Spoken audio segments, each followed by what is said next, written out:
as she walks away as soon as I start filming. All right, so basically, do you treat them a lot?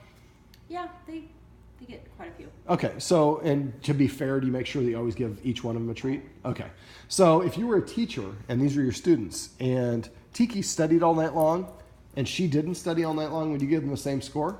No. So what I do is you've created competition for your attention. They paw at you, you're petting one, the other one comes over. What I do with this exercise is teach dogs how to compete for obedience.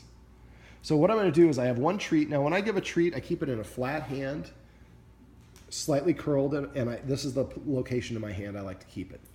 So what I'm going to do is I'm just going to say, come.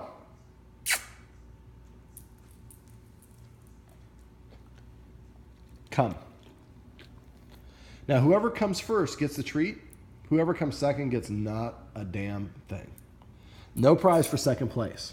Now what happens is at first Tiki's going to watch it happen a couple times. Come.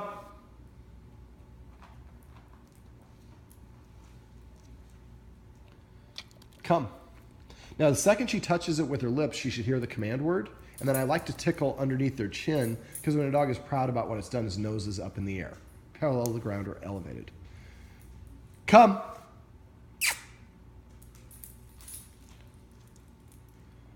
Come. Now, if you notice, she's not leaning forward as much as she was when I first got here. I'm surprised that she hasn't gotten the message and come over to get it. Come. That's my thumb. Come. The lower you go, the more it's for them.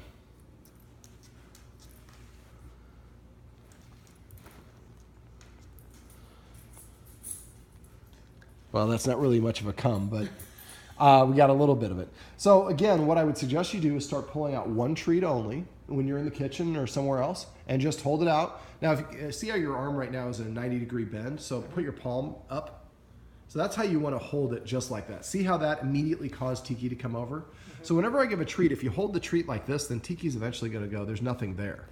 But if I go like this, even though there's nothing in my hand, I have pretty good control over Tiki. Well, after you've done it a handful of times, you have much more control. Now what I do is I start out with my 90-degree bend with my forearm parallel to the floor.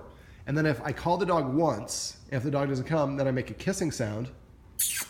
And then I start lowering my hand to the floor. And at the lower it goes, the more it's for the dog. And when she comes to me, then I let her have the treat. I would say, come, the same second it touches her lips. Now, she's a little bit trepidatious right now, so I'm not asking her to do it, but usually I ask the dog to sit in front of me. Whoever comes and sits in front of me is the one that gets the reward. Sitting, like I mentioned earlier, is a more subordinate position. I can almost look at it as the dog's way of being polite. So if we wait for the dog, whoever comes and sits in front of me gets a treat. Whoever comes second doesn't get anything. Now, after a while, if they both start coming at the same time, then we can change it. Then we can start petting, giving both of them a treat again. But right until you get to that point, let's reward obedience and no prize for second place. Right?